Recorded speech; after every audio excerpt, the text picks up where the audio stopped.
14 صدیاں پیچھے چل کر دیکھتے ہیں۔ مکہ کی گلیوں میں ایک شخص کانوں میں انگلیاں دے کر پھر رہا ہے۔ پوچھنے پر کہ بھائی ایسا کیوں؟ جواب ملتا ہے کہ مکہ میں ایک شخص کے پاس ایک کلام ہے، جو بھی سنتا ہے اس شخص کا غلام ہو جاتا ہے۔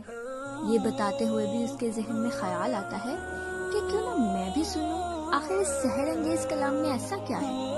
وہ کانوں سے انگلیاں نکالتا ہے اور کلام سنتا ہے اور مسلمان ہو جاتا ہے۔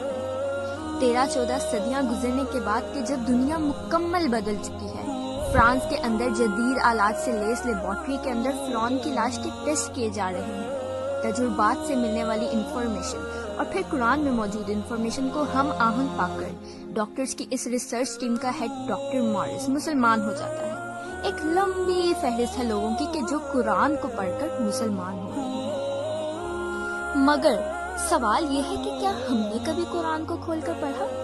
کیا ہم نے کبھی غور و فکر کیا کہ آخر اس غلاف میں لپٹی کتاب میں ایسی کیا چیز ہے کہ اللہ تعالیٰ سورہ الحشر کی آیت نمبر 21 میں فرماتے ہیں کہ اگر ہم اس قرآن کو پہاڑ پر نازل کرتے تو یہ خوف سے پھٹ جاتا۔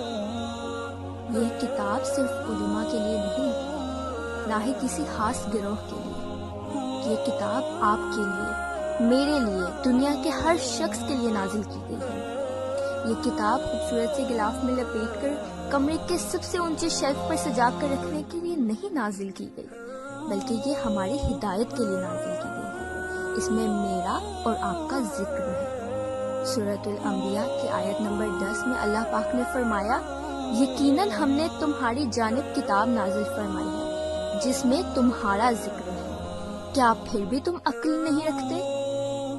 کیا خوبصورت انداز ہے قرآن کا، جس میں آپ کا رب آپ سے براہ راست ہم کلام ہے۔